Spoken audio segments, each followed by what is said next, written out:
Las palas ya estaban en el suelo. Nadie las había lanzado. Simplemente habían sido depositadas, una por una, en el barro helado, y nadie las había vuelto a recoger. 43 prisioneros alemanes estaban formados en una línea irregular cerca del borde del área de trabajo, con los brazos a los costados, el aliento elevándose en pequeñas nubes blancas. Los guardias americanos observaban desde unos metros atrás, con los rifles colgados al hombro, sin saber qué hacer. Era el invierno de 1944. El campamento estaba ubicado en una franja de tierra de labranza destruida al oeste del río Saar, una colección de cercas de alambre, postes de madera y refugios de lona que habían sido montados en menos de una semana. El suelo se había congelado durante la noche. La orden de trabajo había llegado esa mañana: despejar un camino de suministros que corría a lo largo del borde norte del campamento. Los prisioneros habían escuchado la orden. Luego habían dejado las palas en el suelo. Sin gritos, sin confrontación. Solo una quietud colectiva y deliberada que lo decía todo sin una sola palabra. El sargento Dale Mercer llevaba 11 días administrando esta sección del campamento. Tenía 26 años, era de la zona rural de Ohio, y nunca había dirigido un destacamento de prisioneros antes de esta asignación. Sabía cómo mover hombres bajo el fuego. No sabía cómo mover hombres que simplemente habían decidido detenerse. Estaba parada en el borde de la línea de trabajo ahora, con las manos en el cinturón, observando a los prisioneros con una expresión plana que esperaba que pareciera calma. Por dentro, estaba calculando. Eran 43. Él tenía 8 guardias. El oficial más cercano era el capitán Wood, que estaba a 300 metros en la tienda de mando, ocupándose de una escasez de suministros que se arrastraba desde el martes. Los prisioneros no eran agresivos. Esa era la parte extraña. No había burlas, no había movimiento hacia el alambre. Estaban de pie con sus abrigos, delgada lana de la Wehrmacht que no había sido diseñada para este tipo de frío, y esperaban como si estuvieran preparados para quedarse allí indefinidamente. Mercer había visto los informes de ingreso de los prisioneros. Estos hombres habían sido capturados cerca de Metz 6 semanas antes. Había marchado durante 3 días antes de llegar a un campamento de tránsito, luego pasaron 2 semanas en una instalación de retención con raciones de comida inconsistentes. Algunos habían perdido entre 5 y 7 kilos desde su captura. Un informe médico de la semana anterior había señalado a 4 hombres por posible congelación. Sabía que tenían frío. Sabía que tenían hambre. También sabía que si este destacamento de trabajo se detenía, el camino seguiría bloqueado, y los camiones de suministros tendrían que desviar 6 kilómetros al sur por un terreno que ya había hecho caer 2 vehículos en una zanja de drenaje. Caminó hacia el prisionero más cercano, un hombre llamado Weber, a quien había identificado como portavoz informal, y se detuvo a medio metro de distancia. «Arbeit», dijo Mercer. «Trabajo». Weber lo miró fijamente. «Wir können nicht», dijo. «No podemos». Mercer mantuvo el contacto visual por un momento, luego se dio la vuelta y caminó de regreso hacia la tienda de mando. El capitán Wood salió de la tienda poniéndose la chaqueta. Era un hombre compacto, metódico, el tipo de oficial que escribía las cosas antes de decirlas en voz alta.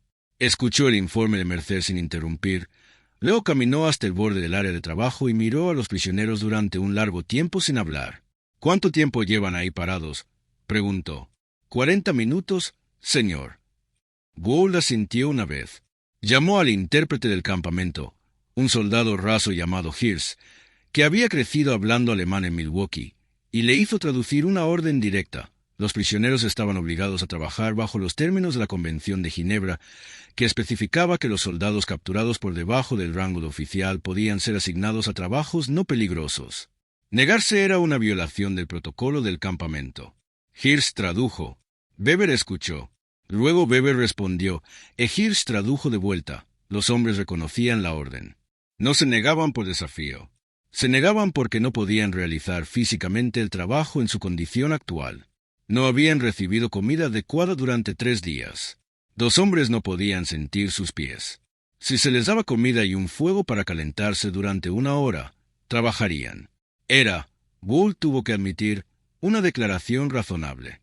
Le dijo a Hirsch que informara a los prisioneros que la distribución de comida estaba programada para las 1700 horas y no podía adelantarse. La ración matutina ya había sido entregada. No había nada adicional que dar. Hirsch tradujo esto. Weber dijo algo corto y tranquilo. Hirsch hizo una pausa antes de traducir. Dice, entonces esperaremos. Gould se alejó de la fila. Ordenó a 2 guardias que hicieran guardia y caminó de regreso hacia la tienda de mando con Mercer a su lado. Comunícate por radio, dijo. Averigua cuáles son nuestras opciones. Mercer acababa de alcanzar el auricular cuando ocurrió lo segundo.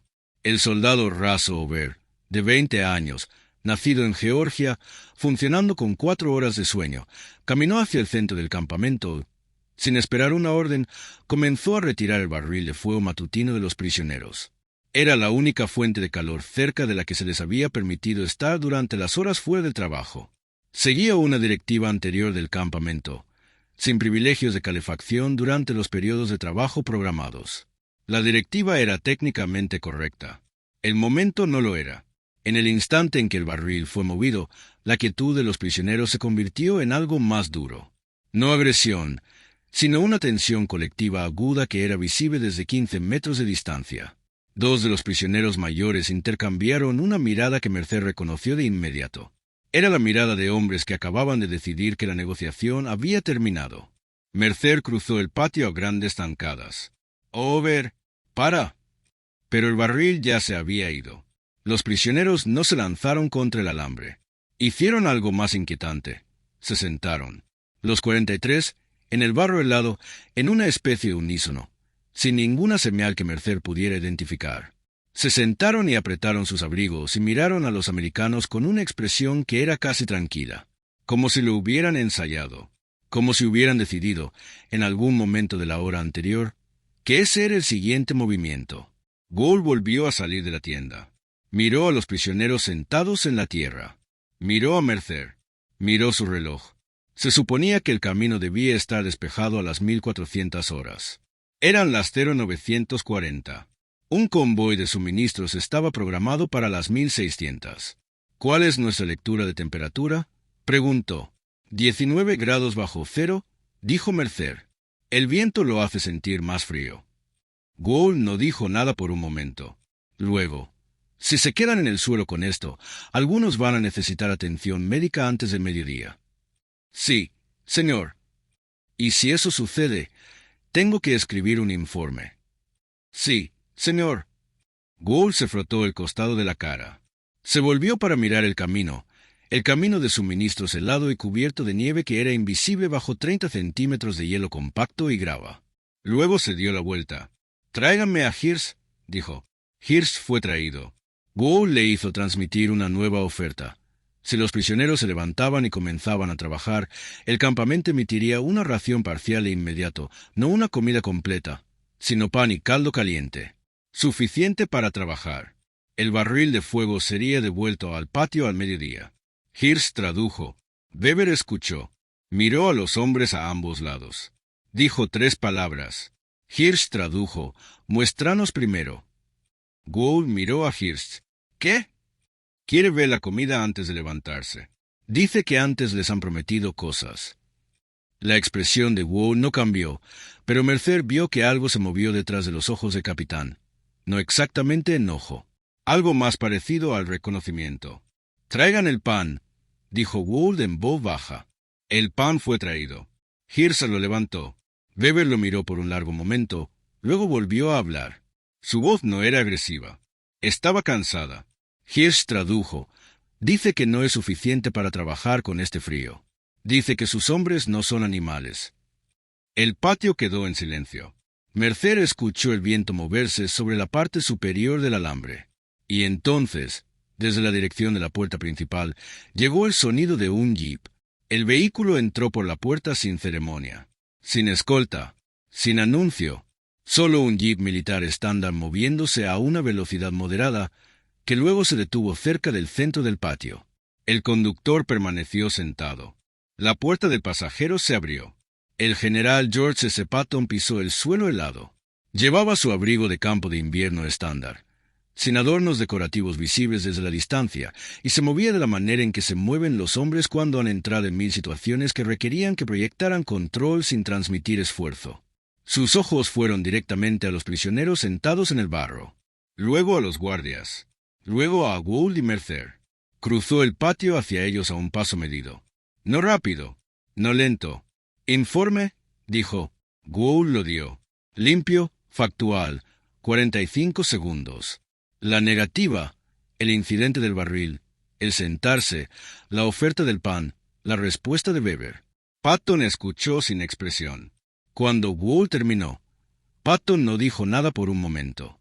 Estaba mirando a los prisioneros, no estudiándolos estratégicamente, mirándolos de la manera en que una persona mira cuando está tratando de ver algo con precisión. ¿Cuánto tiempo llevan en el suelo?, preguntó. Aproximadamente 20 minutos, señor, dijo Mercer. Patton caminó hacia la fila de prisioneros. Se detuvo a 2,5 metros de distancia, lo suficientemente cerca como para que los hombres pudieran ver su cara claramente. Miró a lo largo de la fila, lentamente, sin dramatismo, y lo que su cara mostraba no era ira ni desprecio. Era evaluación. Le habló a Hirsch sin apartar los ojos de la fila. Pregúntale a su portavoz que se levante. Hirsch tradujo. Weber se levantó, lentamente, con rigidez, de la manera en que se levanta un hombre cuando sus articulaciones han estado bloqueadas por el frío durante 1 hora. Patton dijo, pregúntale por qué sus hombres no trabajan. Weber respondió. Hirsch tradujo. Dice que no están lo suficientemente fuertes. Dice que tienen frío y que no han comido bien en 3 días. Patton dijo, dile que lo sé. Una pausa. Hirsch tradujo. La expresión de Weber cambió ligeramente, solo una fracción. Patton dijo, dile que el camino necesita ser despejado porque hay comida en esos camiones. Para ellos, entre otras cosas. Hirsch tradujo. Weber respondió algo. Hirsch dice que no tiene manera de saber si eso es verdad. Patton estuvo en silencio por un momento. Luego miró a Gould. Capitán, tráigame una pala. Gould parpadeó. Señor, una pala. Del suelo. La que esté más cerca. Gould recogió una de las palas que habían sido dejadas en el barro 2 horas antes y se la llevó a Patton. Patton la tomó. Caminó más allá de Weber, más allá de la primera fila de prisioneros, hasta el borde del camino helado. Hundió la hoja en el hielo con su bota. Comenzó a cavar. Nadie se movió. El raspido de la pala contra la grava helada era el único sonido en el patio. Mercer observó el rostro de Weber. El prisionero alemán estaba mirando fijamente al general. Este comandante de 3 estrellas de un ejército entero, trabajando con una pala en la tierra helada como un soldado raso en un destacamento de trabajo. La expresión de Weber no era burlona. Era algo más difícil de categorizar. La mirada de un hombre a quien el marco para entender la situación acaba de ser silenciosamente retirado. Después de quizás 30 segundos, un prisionero se levantó, caminó hacia la pala más cercana, la recogió y se dirigió al camino. Luego se levantó un segundo hombre. Luego 3 más. Weber los observó por un momento. Se agachó y recogió una herramienta él mismo. Para cuando el camino estaba a medio despejar, la temperatura no había cambiado. La comida aún no había llegado. No se habían hecho nuevas promesas. Pero el trabajo estaba ocurriendo, de manera constante, sin drama, 43 prisioneros y 8 guardias moviéndose en la misma dirección para el mismo propósito práctico. Patton trabajó durante aproximadamente 12 minutos antes de entregar la pala a un guardia y dar un paso atrás. Habló brevemente con Gould, luego caminó de regreso al jeep. No dio un discurso. No volvió a dirigirse a los prisioneros. Subió al vehículo y dejó el campamento de la misma manera en que había entrado. A las 1330, el camino estaba despejado. A las 1600, el convoy llegó según lo programado. Entre la carga había suministros de raciones, mantas adicionales y una unidad de calefacción de repuesto para el refugio médico del campamento. Mercer ayudó a distribuir la ración nocturna esa noche. Recorrió la fila de prisioneros con un carrito y un cucharón, y cuando llegó a Weber, el hombre aceptó la comida sin comentario. Pero mantuvo la mirada de Mercer por un momento antes de seguir adelante, una mirada que transmitía algo que no era fácil de traducir en terminología militar. No era gratitud, exactamente. Era más cercano al reconocimiento. A la mañana siguiente, cuando se llamó al destacamento de trabajo, las palas fueron recogidas, sin órdenes necesarias. Patton nunca mencionó el incidente en ningún relato que haya sido preservado de manera confiable. Lo que queda es la estructura de lo que sucedió, un enfrentamiento que duró casi 2 horas, resuelto no por la fuerza, no por la negociación, no por la amenaza del castigo, sino por una sola acción que hizo que el argumento fuera irrelevante. Hay una pregunta incorporada en ese momento que vale la pena considerar. Cuando la autoridad falla, cuando las órdenes dejan de funcionar, cuando el poder de negociación desaparece, ¿qué queda? ¿A qué recurres cuando todas las herramientas convencionales ya han sido probadas? La respuesta de Patton, esa mañana, fue la más simple disponible. Haz la cosa tú mismo. No como una actuación, no como un gesto, como una demostración de que el trabajo era real, que importaba y que nadie parado en ese patio estaba por debajo de hacerlo. Ese es un tipo diferente de poder al del rango. Si comandar el respeto a través de la acción en lugar de la autoridad es el tipo de liderazgo que te interesa, este canal cubre exactamente eso. Suscríbete si este tipo de historia vale tu tiempo.